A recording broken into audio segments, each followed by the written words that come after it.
Let's start off with our team captain, number 2, Alyssa Valdez. Number 7, Giselle Tan.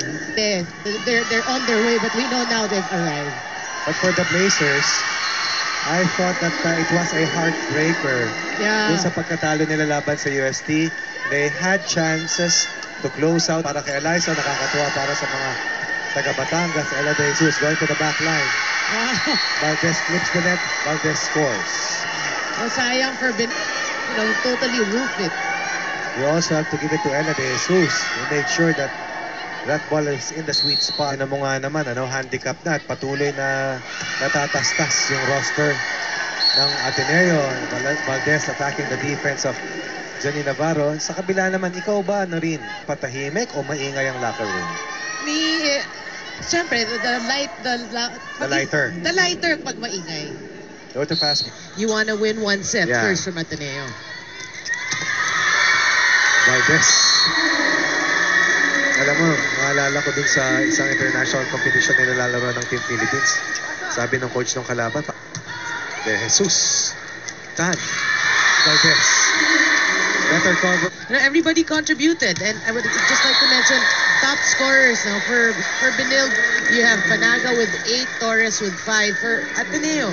Valdez with 8, but then leading score. Itong game, she has yet to explode, but they still won the first set. Kaya rin ang ganda ng balasa ni Janelle Cheng dahil time and again pinupunta. Down 4-2 kanina ang Blazers, lumamang. Pero itong si Alyssa with the service ace.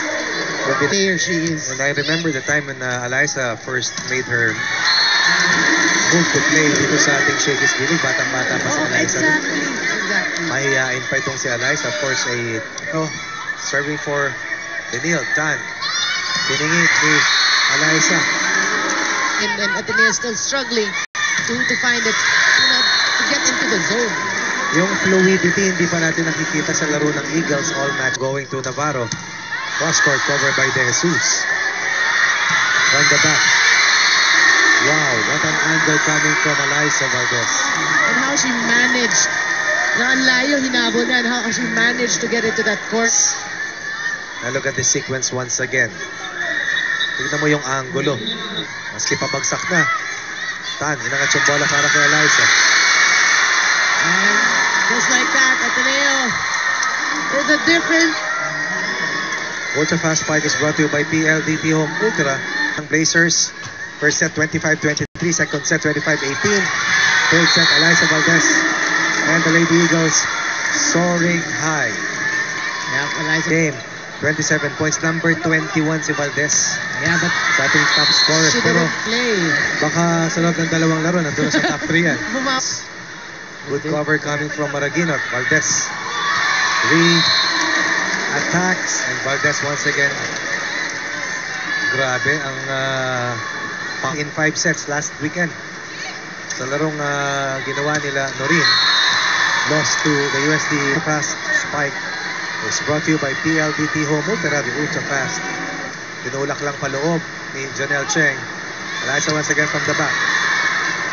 Ay sinasabi ko, eventually, maski anong sipag ng depensa mo, kung di, the first 2 sets was totally in favor of the Blazers. But right now, Ateneo once again regaining steam. Playing fourth set. With the 20-15 on that Alyssa Valdez attack point. Yep, Alyssa Valdez, you know that this is really her. Valdez gets another serving from Tan. Fist pump equivalent to a 4-point lead. Ateneo 23, Blazers 19. I'm sure may ibang laro.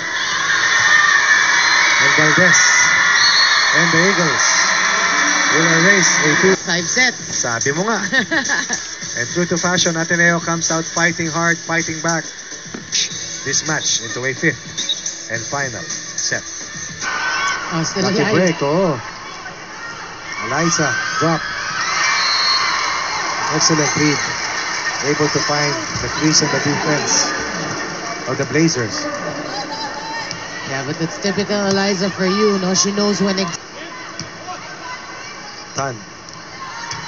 To Valdez. You do know that Alam mo naman na sa kanya pupunta. Oo. At alam mo naman na siya ang papalo. Pero paano mo sasagutin? Even against a double block. Good tip galing dito sa Blazers. Binigay sa likod. Another drop by Eliza. Celta doing an excellent job. Coach Ty Bundit. Look at Coach Ty Bundit. Fist pump. I said earlier, you do know she's going to get majority of the set, but you know that Giselle will give others yung pagbulaga. Coach Ty Bundit likes that last service ace, so to speak. But Eliza Valdez has been a picture of determination. Another good serve. Here in the fifth and final set, Tan goes to Valdez. Panaga was there, but she was... Yeah, but for Coach Ronnie, for me, wake-up call for both teams. For Ateneo, you know, if you don't play well, watch how you play the first two sets. And if you can learn how to play that throughout the match, your program's really gonna go places. Second heartbreaker in the last 2 weeks for the Blazers. And again, the biggest heroine para dito sa Ateneo is no doubt the face of the sport in the Philippines today, Miss Eliza Valdez with Miss Trisha Robredo. Eliza, kanina nakita namin na nag-struggle kayo and this has probably been the closest game for you the entire conference. How was this game like for you at paano naman kayo nakabawi in the end? Well, definitely medyo affected kami sa kasi na-injured yung one of our teammates So ayun, madami na ang injury. So siguro yun lang. Pero at the end of the day, si Coach Ty andyan to guide us and yung teamwork talaga, it really worked. It really works. So ayan, teamwork works. So yan lang siguro. Okay, thank you very much, Eliza. And as player of the game, we present to you this box of shakies. At congratulations sa buong Lady Eagles. Back to you guys. Para kay Trisha Robredo, and of course, para po sa inyong paboritong shakies, bilig na po si Ronnie Magsanok nagsasabing maraming salamat sa inyong pagsubaybay sa Shakies BD.